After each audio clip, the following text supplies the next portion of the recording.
Hello, this is Russ Bucher from ControlMyNikon. In this video tutorial, we're going to take a look at how to use profiles within ControlMyNikon. Now, it's very easy to do. The profile is basically a collection of settings of things that you can set within ControlMyNikon. And the purpose of the profile is to make it very easy to recall those settings later on. So you could have a series of profiles with your settings and easily configure your camera and the software with these. Now we have a separate Profiles tab over here. I'm just going to click on Profiles.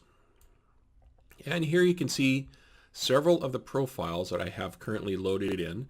Now when you install ControlMyNikon, it just comes with one profile. It's the default profile. It doesn't have much in it at all. And the current profile in use is down here in the bottom right hand corner. So I'm using a profile called Macro Flowers Large. Now to change profiles, all you need to do is select one in the list and double click on it. So here I will switch to a profile called Landscapes Night, and you'll see that it changes down here in the bottom right hand corner. So double click, and now we're on Landscapes Night. Now as soon as you change profiles, it flips you back to the Settings tab so you can see what has changed. So let's go back to profiles here. I'll try another one.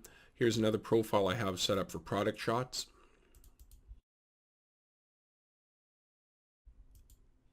We can also go back to default.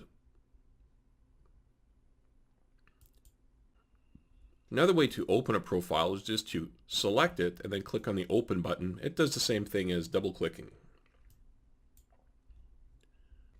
And for now, I'm just going to put it back onto default, and let's take a look at what is contained in a profile. Now they are different than the settings banks that you can use on your Nikon camera, because that contains pretty well all the different types of settings that you can set in your camera. But a ControlMyNikon profile contains a different set of data. It contains some of what you can have in a bank, plus a lot of configuration information for ControlMyNikon itself. Now some of the things that are included here are all the things you see here on the Settings tab. So if I'm shooting large flowers, I may have a particular shutter speed or flash settings or file names and folders or even tags for metadata. So this is all stored in that one profile. The name of the current script is also stored in the profile. So when you reload a profile, the script will be displayed here that was last used. It also keeps the information for your batch metadata and what was last loaded. And there's some things in live view that it records as well. I'm just going to open up the settings panel. And if you're doing focus stacking, you'll find that the profile will keep the step, slices, delay, and your export to Zareen stacker settings here. In this case where I had a profile that was Macro Flowers Large, I may have focus stacking set up so there's more slices, potentially maybe even a larger step. Whereas small flowers might be a smaller one. So let's try setting these. Let's go Macro Flowers Small. I'll just set it. And we'll go over here and let's say I want 10 slices of step 40. And I want my shutter speed to be, say, 150. ISO 200. And I'm actually going to bring up that speed a little bit more since it looks like it's a little overexposed. And we'll keep this particular white balance. And I'm going to turn the exposure delay on so it pauses for about a second before it takes a shot, just to help reduce the mirror vibration. Okay, so now I just need to hit save. And it has saved it under Macro Flowers Small. So let's make a setting for Macro Flowers Large. So I'll just double click on that. Because it's a larger flower, I may need more slices.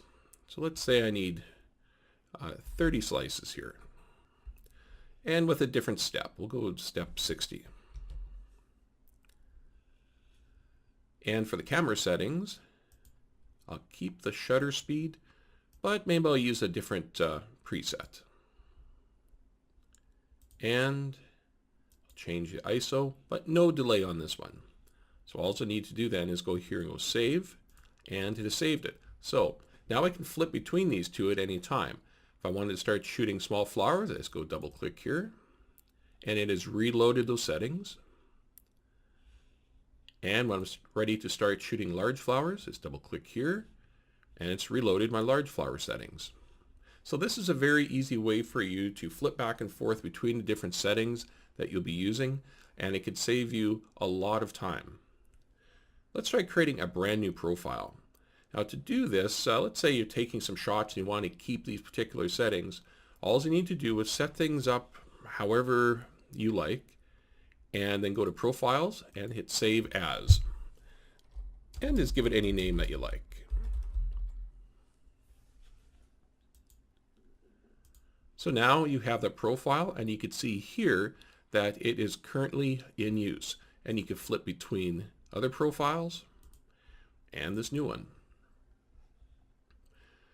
Now these profiles are automatically loaded when you connect to your camera, but we could change that behavior. I'm just going to disconnect. If I go up to the Preferences screen, you can see here under the Connection tab that I have Auto Load on Connect and Auto Save on Disconnect.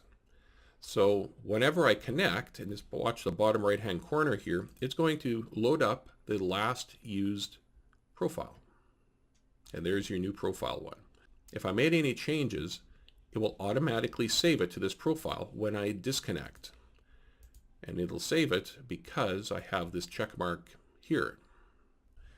So that's it. That's how you use profiles in ControlMyNikon. It's a very easy way to keep track of your settings and switch immediately back towards different types of settings.